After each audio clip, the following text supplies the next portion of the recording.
Hello logofer good morning बयनिसिमबो दायो मोनसे blog नोंथांमोनजों share खालामनोसैलाय दिनै माने साम' जानो लुगैदों आरोना गोबावसिम साम' जानो मोनिया ओमफ्राय बेखायनो दिनै संना जानो नागिरदों आरोना ओमफ्राय साम'जों माजों संनाय जायो मिथिथ'वा जिखुनु साम'खौ सायना लाग्रोनोसै ओमफ्राय नोंथांमोना ब्लग नायलांबाय थादो आरोना जायफ्रा चेनेलाव गोदान नायदों नोंथांमोना साबस्क्राइब खालामलांदे ओमफ्राय नायबाय थाबानो जाबाय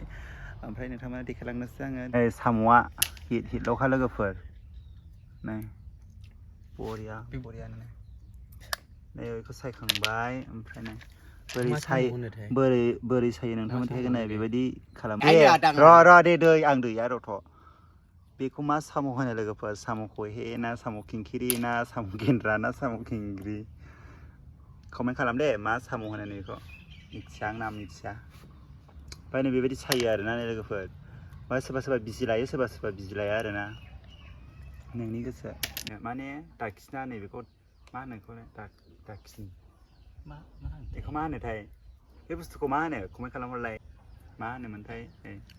बेबायदि सायो ओमफ्राय सोर साम' जानो मोजां मोनो कमेन्ट खालामहर दे सोर साम'खौ सोबनो रोङा कमेन्ट खालाम ओमफ्राय सोर साम' संनो रोङो कमेन्ट खालाम सोरबा बिजि लाफायो सोरबा स्टिमेन्ट लायो सोरबा ओरैनो हायो आरोना आं र' मोनसे ट्राइ खालामनायनि दे मोनसे ट्राइ खालामनायनि नै बिजि थुवाबाबो हायो ओरैनो दायो नै साम'खौ फोरलाजों संबाय आरोना लोगोफोर नै दाबोनो दै होथ'वाखै माने फोरलानि दै ओंखारदों माने फोरलाजों साम'जों सोर जाफेराखै नोंथांमोना संनानै जानो हागोन आरोना लोगोफोर हेलौ लोगोफोर गुड इभिनिं बयनिसिमबो नै आं दा खानाय सिनजाबाय आरोना नै खानायखौ सिनजाबाय नोंथांमोना माने सोरबा खानायखौ चेन्ज खालामबाय थादों नालाय कालारखौबो चेन्ज खालाम होनदों नालाय बेखायनो कालार चेन्ज खालामबायबो माने ब्लेक मोजां नुदोंसो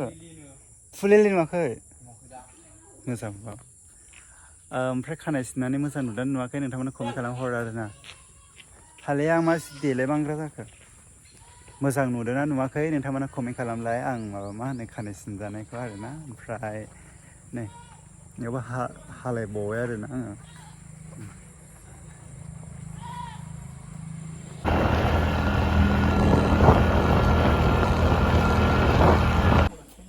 गाइस बे न' सिङाव सोर दङ माथो फांखा अन खालामदों नैयाव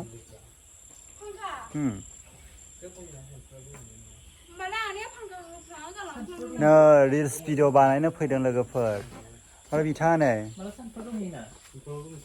मालायसो